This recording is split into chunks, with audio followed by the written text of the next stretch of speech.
હવે સમાચાર વિગતવાર। સુરતમાં રોજે રોજ અકસ્માતો સર્જાયા રહે છે, ત્યારે પીપલોદ વિસ્તારમાં એક મોંઘી ડાર્ટ મર્સિડીઝનો અકસ્માત સર્જાયો હતો। મર્સિડીઝની ચાલકે સ્ટીયરિંગ પરથી કાબુ ગુમાવ્યો હતો, જેથી કાર ફૂલ સ્પીડમાં દોડતી હોવાથી બીઆરટીએસની રેલિંગ સાથે અથડાઈ હતી, જેથી કાર આડી વળી ગઈ હતી। સાથે જ બીઆરટીએસ રૂટને અને કારને પણ ઘણું નુકસાન પહોંચ્યું હતું। સુરતમાં રોજે રોજ અકસ્માતો સર્જાયા કરે છે, ત્યારે પીપલોદ વિસ્તારમાં એક મોંઘી ડાર્ટ મર્સિડીઝનો અકસ્માત સર્જાયો હતો। મર્સિડીઝની ચાલકે સ્ટીયરિંગ પરથી કાબુ ગુમાવ્યો હતો, જેથી કાર ફૂલ સ્પીડમાં દોડતી હોવાથી બીઆરટીએસની રેલિંગ સાથે અથડાઈ હતી, જેથી કાર આડી વળી ગઈ હતી। સાથે જ બીઆરટીએસ રૂટને અને કારને પણ ઘણું નુકસાન પહોંચ્યું હતું। કારમાં એરબેગ હોવાથી ચાલકને સામાન્ય ઈજા પહોંચી હતી। સમગ્ર અકસ્માતના દ્રશ્યો સીસીટીવીમાં કેદ થઈ ગયા હતા। કારના નંબરના આધારે તપાસ કરતા કાર ગૌરવપથના કલ્પનાબેનના નામે હતી। અકસ્માત સમયે બે યુવકો દોડીને કાર પાસે આવે છે અને પછી મહિલાને અંદરથી કાઢે છે।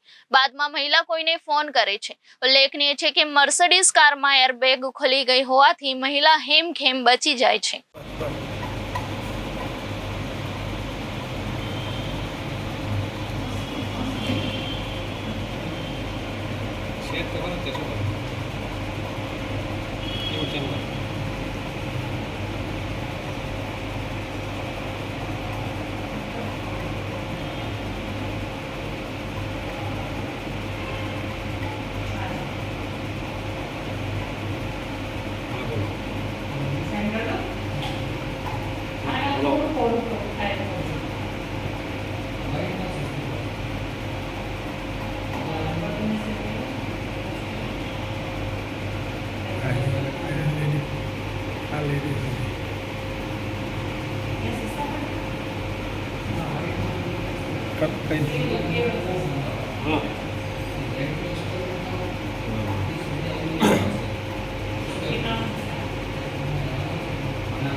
Okay.